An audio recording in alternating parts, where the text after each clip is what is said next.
우리는 밀림 같은 이 어두운 세상을 믿음으로 살아가는 사람들입니다. 살아가는 방법이 여러 가지가 있겠습니다만 예수 믿는 사람들은 믿음으로 오직 이 어려운 세상을 승리하며 살아가는 사람들입니다. 이 믿음이라고 하는 것은 하나님을 신뢰할 뿐만 아니라 하나님께 모든 것을 전폭적으로 맡긴다라고 하는 것입니다. 무거운 짐을 지고 있으면서도 하나님 앞에 이 무거운 짐을 전폭적으로 다 맡겨버리고 주님이 말씀하신 대로 내가 너희를 쉬게 하리라, 이런 은총을 입은 사람들이라고 볼 수가 있습니다.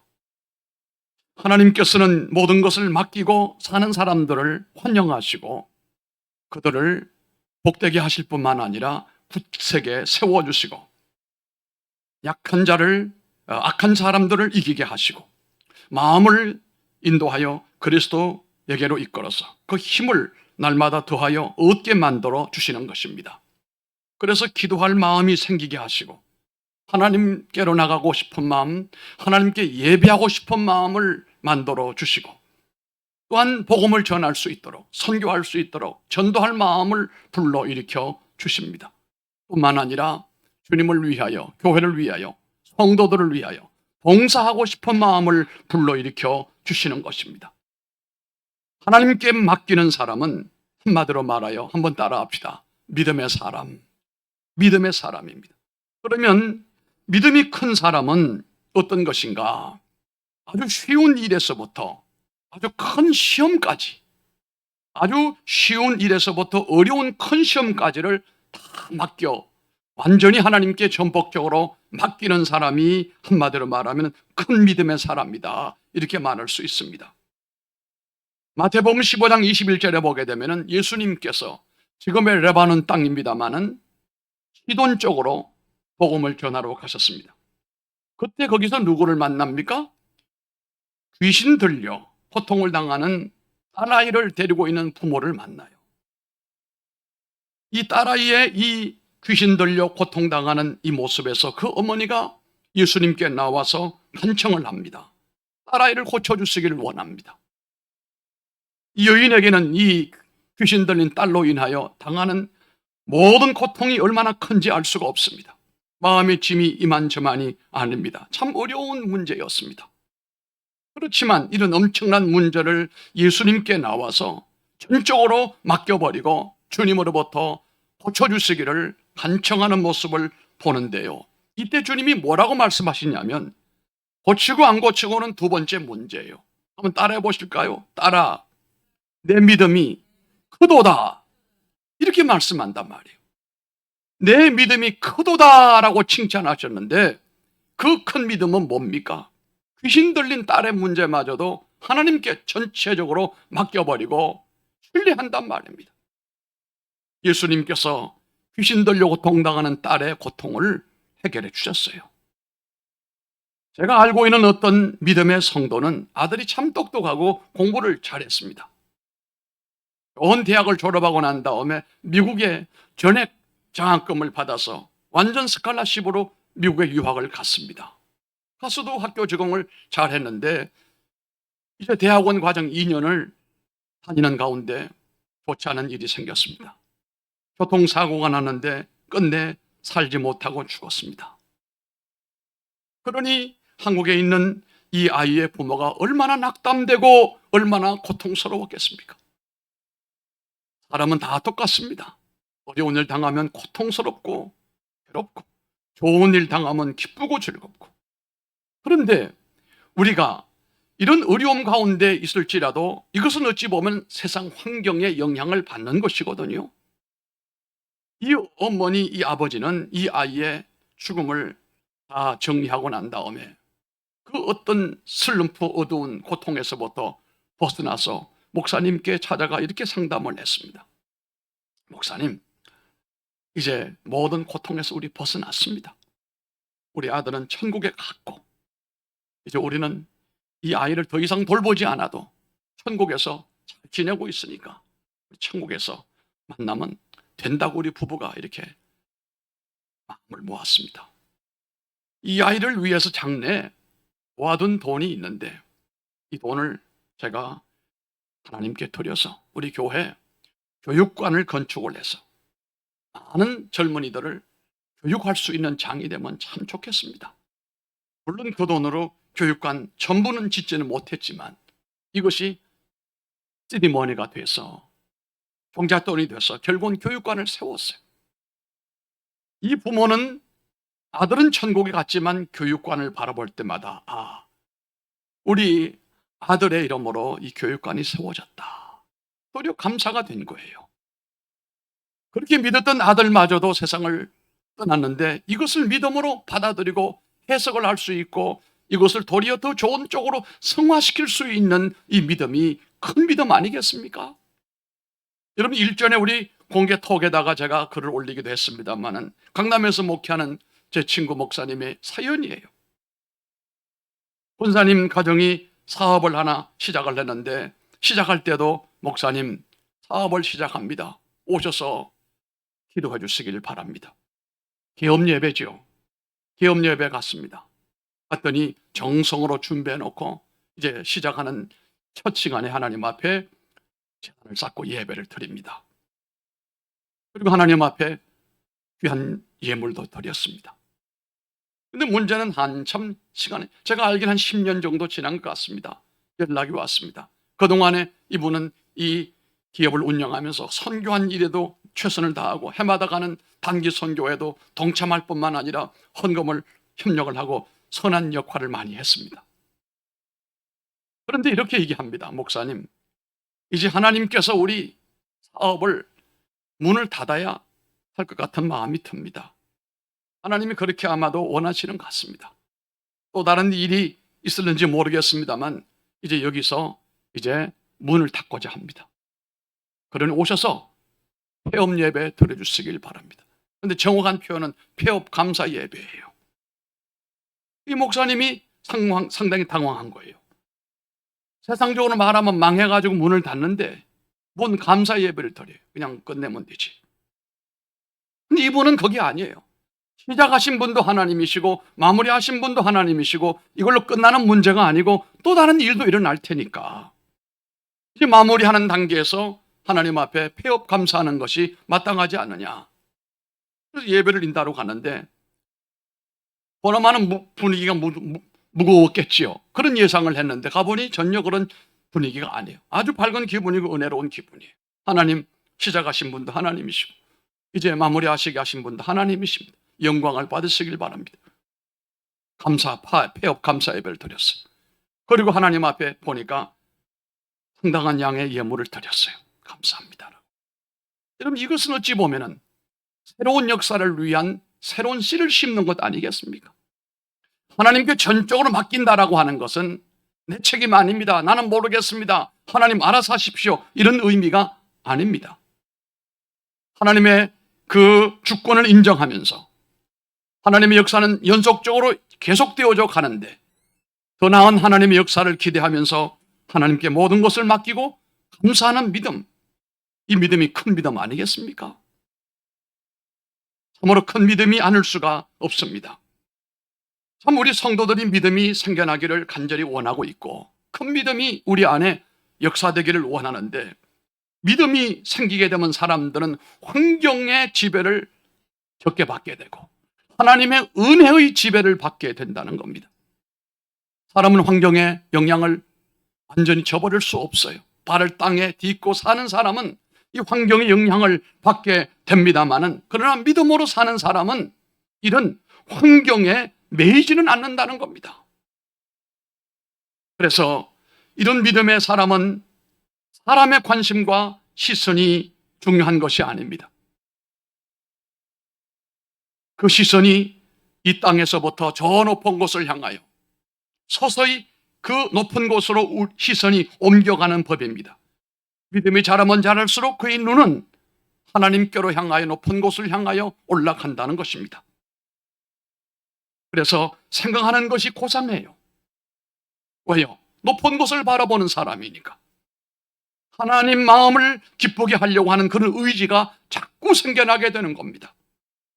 땅에 있는 것은 상대적으로 관심이 점점 식어져 갑니다. 도리어 저 높은 곳에 있는 것들에 의해서 끌려가게 되는 삶을 살게 되거든요. 세상의 인정과 칭찬보다는 하나님의 인정과 칭찬을 중요하게 생각을 하게 되고, 뿐만 아니라 천국에 대한 기대와 꿈이 가득해지게 되는 것입니다. 세상의 꿈과 기대는 점점 줄어들게 되고 하나님의 나라에 대한 소망과 희망은 점점 커지게 된다는 겁니다. 그 나라의 불원간에 내가 올라가서 주님과 함께 천국 생활을 영위할 것에 대한 소망이 현실적으로 이루어지게 된다는 것입니다. 오늘 말씀을 보게 되면 믿음으로 사는 사람들, 오늘 우리를 얘기하는 것입니다. 믿음으로 사는 사람에게는 특별히 두 가지의 관심이 생기는 것을 보게 되는 것입니다. 첫째는 하늘의 장막이 보이게 되는 것입니다. 하늘의 장막을 보면서 살아가는 사람이다, 이런 말입니다. 오늘 여기 모여 있는 이 예배도 귀중한 예배입니다. 오늘 이 예배는 하나님의 장막이 여기에 내려와 있습니다. 여기가 작은 천국입니다. 그런데 믿음으로 사는 큰 믿음의 사람들은 이 장막이 내려온 하나님의 나라, 저 하늘의 장막을 늘 바라보고 살아가는 사람으로 발전하게 되는 것입니다. 사람은 최소한 몇 개 집이 있어야 됩니다. 저는 최소한 5개 정도는 있어야 된다고 봅니다. 상당히 많지요. 첫 번째 집은 어떤 집일까요? 내 육체가, 내 몸이 집이에요. 내 영혼을 담고 있는 집이에요. 이 육신이 죽으면, 이 육신이 썩으면 내 영혼은 여기에 살지 못합니다. 이 땅에 살지 못합니다. 사람의 영혼은 하늘로 올라가지만 짐승의 혼은 땅으로 내려가고 썩어져 없어버려지게 되는 것입니다.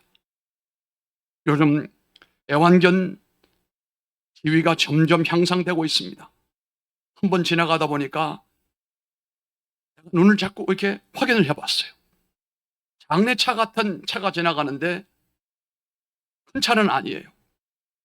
시장을 나고 했는데 보니까 애완견 장내사 차량이에요. 집에서 이제 애완견이 죽었기 때문에 애완견 장의사가 와서 염을 다 하고 자 해가지고 안에 넣어가지고 장례식장으로 이제 옮겨가는 가운데 차에, 좋은 차에 아주 태워서 가더라. 세상에 이 개의 지위가 사람의 지위보다 점점 향상되고 있다는 느낌을 가졌어요. 그 뒤에 뭐라고 썼냐면은 애완견 장례 차량입니다. 양보해 주셔서 감사합니다. 이거 어떻게 이해를 해야 될지. 심지어 우리 교단의 모 대학에 신학과 학생들이 정원이 70명이었는데 정원 모으기가 힘들어요. 그러니까 20명을 줄여가지고 애완견과를 만들었어. 그랬더니 그 학생들이 애완견 관리사로 지원한 학생들이 엄청나게 모였던 거예요. 그건 제가 한 소리가 있어요. 아무리 그래도 그렇지, 신학과 학생들을 모으기가 힘이 들어서 그렇지, 어떻게 그래도 개과를 만드느냐. 우리 시대가 급격하게 이전에 우리가 느끼지 못하고 보지 못했던 환경으로 급격하게 바뀌어지고 있습니다. 이 변화하는 환경 가운데서 우리가 늘 믿음의 중심을 잡고서 말씀 중심으로 세상을 이기고 나가야 됩니다. 어쨌든 우리는 가장 중요한 기본적인 집이 하나 있다면 내 몸이 집이다. 내 영혼을 담고 있는 집이 바로 내 육신이다. 이 육신이 오늘 말씀 1절의 말씀을 보게 되면 육신의 장막집이 무너지면 이렇게 말씀하죠. 이 말은 내가 죽으면 이 말입니다. 성도는 죽으면 이 육신은 흙으로 돌아가지만 그게 무슨 화장을 하든 매장을 하든 상관이 없습니다. 흙으로 돌아갑니다. 나중에 주님이 재림하실 때 다시 우리가 다 일어나게 될 줄로 믿습니다. 어쨌든 육신이 죽게 되어지게 되면 내 몸의 장막이 더 이상 영혼을 담지 못하여 우리는 하나님의 나라로 올라갑니다. 그러나 내가 내 영혼이 하나님께로 가기 전까지는 이 땅에서 여러분의 몸이 건강케 되기를 바랍니다. 나이가 들면 점점 육신은 노쇠하게 되고 여기저기 정상적이지 못한 일들만 자꾸 일어나게 됩니다. 저도 요즘 굉장히 많이 느낍니다. 이런 현상도 있구나, 이런 생각을 합니다. 그게 완전치 못한 내 육신의 장막이라는 겁니다. 그리고 또 두 번째 보게 되면은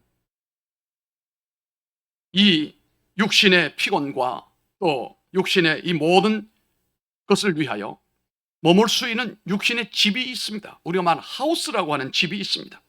쉴 수 있는 집, 여름을 이기고 추위에서부터 보호할 수 있는 이런 공간, 육신의 집이 필요한 것이죠. 어떤 사람은 한평생 이 집 하나 만들기 위해 온 생을 허비하는 사람이 있어요. 그가 이 땅에 와서 한 일이라고는 집 한 채 만들어 놓고 떠나가는 일이에요. 그러나 그 집이 얼마나 크고 값이 나가느냐가 문제가 아니고 나와 내 가족이 편히 쉴 수 있는 공간, 몸이 쉽게 머물 수 있는 그런 공간이 된다면 행복한 공간입니다. 이것이 전세든 아니면 월세든 아파트든 단독이든 상관이 없습니다. 세 번째는 국가라고 하는 것이 집인 것입니다. 국가가 나라를 잃어버리게 되면 그 백성들은 어디를 가든지 멸시와 천대를 받게 됩니다. 그래서 국력이 튼튼해야 되고 국방이 완벽해야 된다는 것이 기본적인 것입니다. 그리고 무엇보다도 이 국가를 이끌어내는 지도자들이, 대통령으로부터 모든 사람들이, 위정자들이 정말 국민을 위해서 헌신하고 미래지향적인 이 민족의 앞날을 위하여 헌신할 수 있는 그런 지도자들이 있어야 됩니다. 그러나 요즘을 우리가 살펴보게 되면 그렇지 못한 경우들이 있는 것 같아서 어찌 보면 대통령도 우리가 원하는 만큼의 역할을 못하는 것 같고 국회는 더더욱이 실망스럽게 거지없어요. 이렇게 우리가 돈을 내고 세금을 모아서 뽑아가지고 세워놨더니 한다는 일들이 맨날 싸움이나 해대고 도무지 이 국가 세계 질서가 엄중한 시기에 우리를 어디로 이끌고 갈 것인지 기도가 안 나올 수가 없다, 이 말씀입니다. 국가가 튼튼해야 국민이 평안을 누리게 된다는 것입니다. 네 번째 집이 있습니다. 영혼의 장막입니다. 내 영혼이 머물 수 있는 집, 그것이 바로 교회인 것입니다. 내 영이 쉴 수 있고 내 영이 하나님과 교통하며 예배드릴 수 있는 장소가 필요한데 이것이 하나님의 교회입니다. 만약 삭막한 회색 도시에서 영혼의 장막인 예배당이 없다면, 종탑과 찬송 소리가 사라져버린다면 마치 반주 없는 노래 소리와 같은 어두움의 초상집 같은 세상이 될 것입니다. 여러분, 예배당이라고 하는 것은 우리 영혼이 쉴 곳이에요. 어려움 당하거나 고통당할 때 와서 하나님 앞에 엎드릴 수 있는 공간이 예배당이다, 이런 말입니다. 그래서 우리가 이 지역에 예배당, 건물이 있는 예배당을 꿈을 꾸고 있다는 사실입니다. 이것은 믿는 성도들에게만 중요한 것이 아닙니다. 안 믿는 사람들에게도 아름다운 예배당은 그 지역 영혼의 휴식처가 된다는 겁니다. 바라만 봐도, 그 앞을 지나만 가봐도 위로가 된다는 겁니다. 정신적인 질병을 막아주는 방부제와 같은 역할을 교회당이 한다는 겁니다. 정신적인 등대와 같아서 그 마을을 하나님의 축복으로 이끌고 가는 상징적인 장소가 된다는 말씀입니다. 교회는 바라보는 사람의 마음을 넉넉하게 만들어주고 평안하게 만들어주고 위로를 넘치게 만들어주는 곳입니다. 하나님께서는 우리에게 이 지역에 대한 큰 영적인 책임을 주셨습니다. 48년 전에 이곳에 하나님의 교회를 세워주셨는데 또다시 우리가 이 지역에 대한 하나님의 그 열망을 가슴에 담고 하나님이 무엇을 원하실까? 우리를 놀라운 미래와 축복의 장소로 이끌어 가시기를 원하는 것입니다. 다섯 번째는 하늘의 장막입니다. 5장 1절에 말씀하고 있는 영원한 집이 바로 하늘의 장막입니다. 우리가 이 세상에서 죽음이라고 하는 과정을 거쳐서 육신은 땅으로 묻혀지게 되고 우리의 영은 하나님께로 올라가면 어디 머무느냐? 하나님의 집에 머무는 줄로 믿습니다. 육체의 장막은 잠깐이요 하늘의 장막은 영원합니다. 이 세상 사는 건 잠깐입니다. 어떤 사람은 지겹다고 하지만, 물론 얼마나 힘들면 그렇게 표현을 하겠습니까마는 뒤돌아보면 금방 지나갑니다. 여러분, 혹시 여러분이 태어난 동네를 가보신 적이 있습니까? 여러분이 어린 시절을 보낸 그 동네를 가보시기를 바랍니다. 그때가 엊그제 같았는데 그 시절은 온데간데 없어져 버리고 우리가 초로의 인생이 되어 이렇게 살아가는구나. 이제 얼마 남지 않으면 이 여생도 이제 곧 끝날 텐데, 이 세상 장막이 무너지면 부모든 자식이든 다 버리고 하나님 오라 하시는 천국으로 우리가 다 올라갈 텐데, 그 올라갈 집이 없다고 한다면 참 불행스러운 것입니다. 우리에게는 주님이 오라 하시면 들어갈 집이 있어서 얼마나 감사한지 알 수가 없습니다. 그러나 어느 누구나 모두에게 다 하늘 집으로 올라가는 것 아닙니다. 요즘에는 드라마나 믿는 사람들의 말이나 안 믿는 사람들의 말을 보면 전부 다 죽으면 천국 가는 줄 알아요. 그래서 하늘에서 내려다 보신다. 여러분, 다 그건 인간의 상상에 불과합니다. 누구나 천국 가는 것 아닙니다. 지옥의 가족이 있고 천국 가족이 있습니다. 아멘. 여러분들은 천국의 가족인 줄로 믿습니까? 믿습니까? 지옥 가족이 있어요. 믿는 사람에게는 하나님이 천국에 아름다운 장막을 만들어 놓고 내가 오기를 기다리고 계시는 거예요. 그러나 안 믿는 사람들에게는 지옥이 지옥을 만들어 놓고 마귀가 그 사람들을 기다리고 있다는 것을 왜 모르냐 말씀이에요. 여러분을 위해서 예비하신 하늘의 장막이 있음을 바라보시기를 바랍니다. 세상 장막이 무너지면 손으로 지은 장막이 아닌 하나님이 만드신 장막으로 내가 들어간다. 이 땅에서 성공, 출세, 여러 가지 말을 많이 합니다만은 그건 다 부질없는 짓들입니다. 아이들이 모여서 장난을 하고 모래성을 만들고 지냅니다. 그러나 해가 져서 엄마가 부르면 다 놓고 발로 밟고 떠나갑니다. 이 땅에서 죽으라고 고생을 해도 내가 들어갈 집이 없다면 도무지 못하러 살았느냐. 오늘 여러분 마음속에 예수 그리스도를 믿음으로 말미암아 하나님의 자녀가 되고, 하나님의 자녀가 되는 사람은 하나님을 믿는 사람이고, 하나님을 믿는 사람은 천국을 바라보는 사람이다.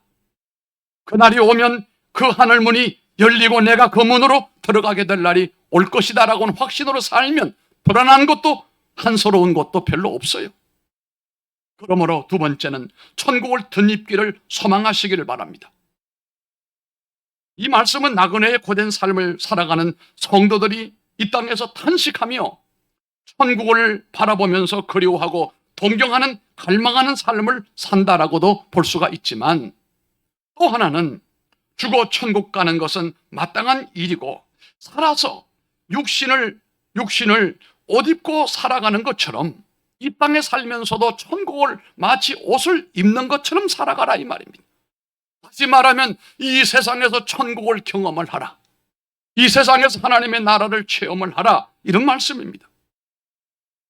믿음은 육신으로 살면서도 천국을 덧입고 천국 생활을 할 수가 있다, 이런 말입니다. 이것이 믿음의 삶이라고 하는 것입니다. 살아있는 날 동안 여러분들도 천국을 만드시는 사람이 되기를 바라고, 살아서 천국을 많이 경험하기를 바랍니다. 여러분 가족을 주님께로 인도하는 것도 여러분 가정을 천국으로 만드는 겁니다. 우리가 선교하는 것도 그 지역을 하나님의 나라로 만들어가는 사람들이에요. 여러분들은 천국을 만드는 사람이 돼야지 지옥을 만드는 사람이 되면 안 됩니다. 여러분 가정을 천국으로 꼭 만드시기 바랍니다. 여러분의 직장도 가능하면 천국으로 만들어 가기를 바랍니다. 우리 교회도 천국이 돼야 되는 것입니다. 믿는 사람이 뭡니까? 하나님께 전적으로 맡기는 사람이다. 큰 믿음의 사람은 무엇인가? 큰 어려움도 다 맡기는 사람이다. 믿는 사람에게는 죄와 사망의 고통에서 해방을 받아서 그리스도 예수 안에서 영적 자유를 마음껏 누리게 되는 겁니다. 이것을 위해서 주께서 오늘 말씀 가운데 성령을 우리에게 보내주셨다, 그렇게 말씀을 했습니다. 이 땅에서 천국을 경험을 하고 천국을 맛보며 천국의 삶을 살아갈 수 있도록 보정으로 성령을 우리에게 주신 이는 하나님이시니라, 여기 5절에 말씀을 했어요. 성령의 충만함을 받아야 우리가 이 땅에서도 천국 생활을 할 수가 있다, 이 말입니다. 구원을 받았지만 성령을 충분히 못 받으면 이 땅에서 천국 같은 삶을 살기가 어려워요. 아멘. 성령의 충만함을 받아야 제가 지금 여러분에게 전하는 말씀이 확신이 오게 되고 천국을 바라보면서 세상 관심을 줄이고 하나님의 나라 관심이 점점 많아지게 되고, 뿐만 아니라 믿음으로 사는 사람에게 주시는 하나님의 놀라운 위로와 은혜가 있음도 우리가 알게 되고, 내가 이 땅에 사는 것은 천국을 확장하는 역할을 하는 사람이다. 이것을 위하여 우리 힘으로 능으로 하지 못하니 성령을 보정으로 우리에게 주셨다라고 말씀했습니다. 성령님과 교통하면 여러분 따라합시다. 천국 생활 가능합니다. 여러분 가정 귀가인도 가능합니다. 여러분 주변을 하나님의 나라 만들어가는 일 가능합니다. 이를 위해서 성령을 보내주셨거든요. 성령님과 교통하면 천국 생활을 할 수가 있고 천국을 확장할 수가 있습니다. 성령님과 교통하면 위대하고 훌륭한 성도가 될 수가 있습니다.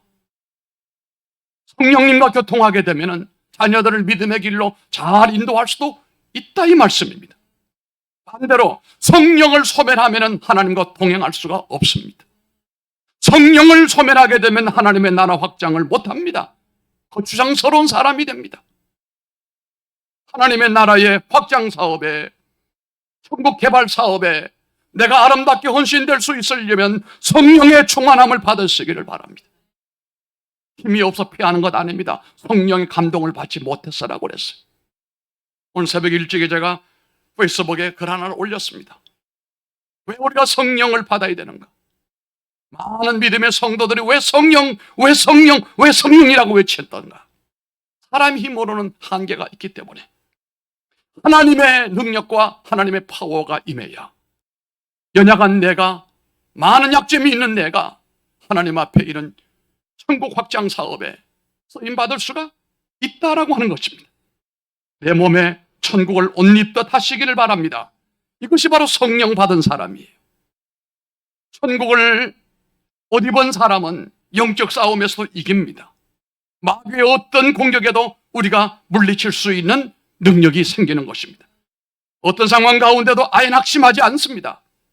믿음의 경주에서는 반드시 이기게 되는 것입니다. 왜요? 천국의 옷을 입었기 때문에 그러하다, 이 말입니다.